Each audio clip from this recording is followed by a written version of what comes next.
एक छोटा सा घर, साथ में खुले खेत, ऊपर नीला आसमान, बरसात का मौसम और गुजरात की खुली हवा। यही कारण है कि गुजराती दुनिया भर में चाहते हैं कि वापस गुजरात आए और ऐसी जिंदगी बसर करें। वाह, गुजरात में बरसात का मौसम, नीला आसमान, इतनी सारी धूप, कहाँ है बरसात? नॉन स्टॉप नहीं होती बरसात बारिश में, कभी कभी होती है। Good point. जैसे सर्दी में सारे टाइम सर्दी नहीं होती, दिन में दोपहर में गर्मी हो जाती है, गर्मी में सारे टाइम गर्मी नहीं होती, बारिश होती है ठंड हो जाती है, वैसे बारिश में सारे टाइम बारिश नहीं होती, कभी कभी खाली हो जाता आसमान। मैं समझ गया।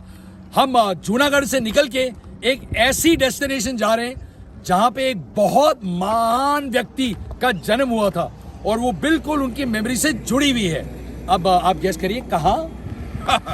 हम निकले सुबह सुबह जूनागढ़ से नेशनल हाईवे 151 पे ऐसे, और ऐसे निकल के बाद हम ऐसे मुड़ गए नेशनल हाईवे 27 के ऊपर आके, और अब NH 27 ये खूबसूरत सड़क जो है ये हमें लेके जाएगी वहां पोरबंदर तक।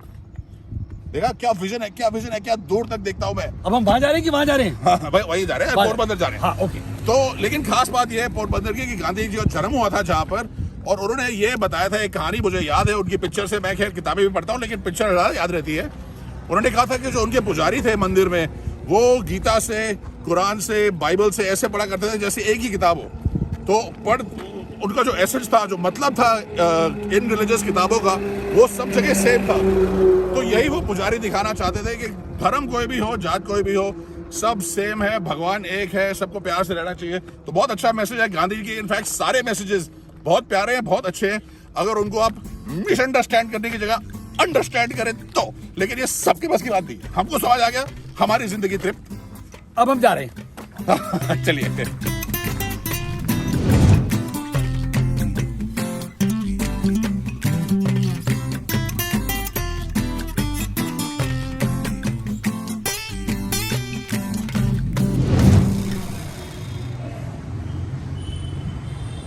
बहुत बड़े विशाल नेशनल हाईवे 27 से जब आप आएंगे पोरबंदर, तो आप घुसेंगे पतली पतली गलियों में, और एक गली के एंड पे आपको मिलेगी ये बिल्कुल शांतिपूर्वक जगह, जो है कीर्ति मंदिर। जी हाँ, इसे महात्मा गांधी कीर्ति मंदिर कहा जाता है, और वो इसलिए कहा जाता है क्योंकि बिल्कुल महात्मा गांधी की जन्म स्थान के साथ ये है कीर्ति मंदिर। और अगर आप यहाँ पर अपनी नज़र चारों तरफ डालें तो पिलर्स पे महात्मा गांधी की जो प्रिय श्लोक थे, जो गीत थे, वो लिखे गए हैं। तो जैसे कि अगर आप देखें कि कौन से शब्द उनके लिए इम्पोर्टेंट थे, वहाँ पर उनकी जो तस्वीर है कस्तूरबा जी के साथ, वहाँ पे लिखा है सत्य अहिंसा नंबर 1, उसके बाद आत्मबल, एक राष्ट्रपन, नम्रता और सेवा, सच्चा ज्ञान, यहाँ पर लाइब्रेरी भी है। तो ये है महात्मा गांधी की जिंदगी की इम्पोर्टेंट चीज़ें जो आज के हिंदुस्तान में उतनी ज़रूरी है जितनी तब थी जब हमको इंडिपेंडेंस मिली थी। तो हमने पढ़ा है कि ये जो कीर्ति मंदिर था ये स्थापित हुआ था 1944 में बनाया गया था, जब महात्मा गांधी को ब्रिटिश गवर्नमेंट ने जेल से रिलीज़ किया था। तो उनके जितने चाहक थे, फॉलोअर्स थे, उन्होंने ये बनाया था। और कहते हैं कि जो इसकी हाइट है 79 फीट, वो बिल्कुल सेम है जो 79 ईयर्स जो कहते हैं महात्मा गांधी का लाइफ स्पैन था। और आप देखेंगे उनके वर्ड्स के साथ साथ बहुत सारे यहाँ पे चित्र हैं, पेंटिंग्स हैं, जो उनकी जो इम्पोर्टेंट मोमेंट्स हैं वो डिपिक्ट करते हैं कस्तूरबा जी के साथ। और अलग अलग एक स्टैम्प जो भी उनके नाम पे बना था वो भी वहाँ पर है।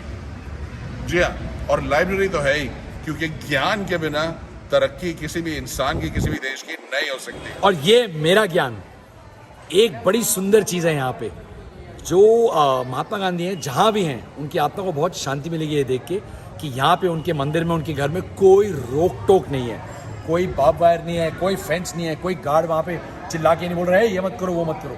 बिल्कुल ओपननेस है, खुला है, जो भी आए सब वेलकम है। अपनी श्रद्धा से आइए, शांति से आइए, और यहाँ पे बापू की जो मेमोरीज हैं यहाँ पे उनका मजा लीजिए। हाँ, आइए उस तरफ चलते हैं। पर ये बता मेरे को, तू यही बोल रहा था कि इसका जो डिज़ाइन है उसमें 6 किस्म के एलिमेंट्स। हाँ, करेक्ट। तो यहाँ पे अगर आप देखेंगे पूरा जो आर्किटेक्चर है, वहाँ पे जो डिज़ाइन एलिमेंट्स हैं भारत के सारे मेन रिलीजन से हैं, चाहे हिंदू हो, सिखिज्म हो, जैन हो, बुद्धिज्म हो, क्रिश्चियनिटी हो, क्योंकि ये सिग्निफाई करता है कि जो बापू थे उनका रिस्पेक्ट इतना था, हर रिलीजन के लिए उतना ही उनका रिस्पेक्ट था, और वो सबको एक ही मानते थे। जी हाँ, तो छोटी छोटी चीज़ें दिख जाएंगी बापू की जिंदगी के साथ जुड़ी हुई। ये पीछे इधर एक चरखा है, बड़ा सुंदर, कोने में बैठ के यहाँ पर चरखा चलाया जा सकता था। एक सुवेनियर शॉप है साथ में, यहाँ से आप सुवेनियर्स खरीद सकते हैं बापू की जिंदगी के लिए। ज़्यादातर तो किताबें ही होंगी, बिकॉज ज्ञान बहुत ज़रूरी था बापू के लिए। और ये पैसेज है, लोग काफ़ी हो गए इस टाइम पे, पर आइए हम आपको एक बहुत खास जगह ले जाने की कोशिश करते हैं। अगर ज़्यादा लोग ना हो तो मास्क पहन लें। यस, हाँ, मास्क पहनिए पहले। चलिए आपको एक खास चीज़ दिखाते हैं।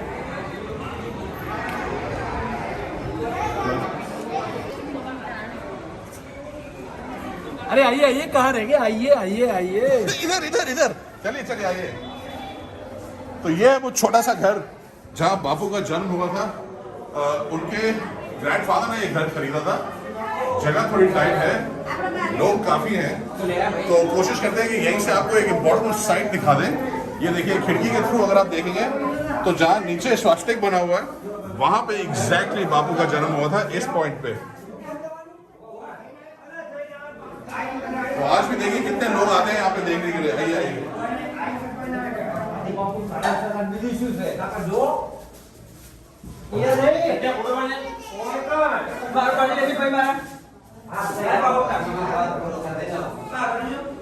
ये है छोटे छोटे कमरे इस बहुत ही सिंपल घर के।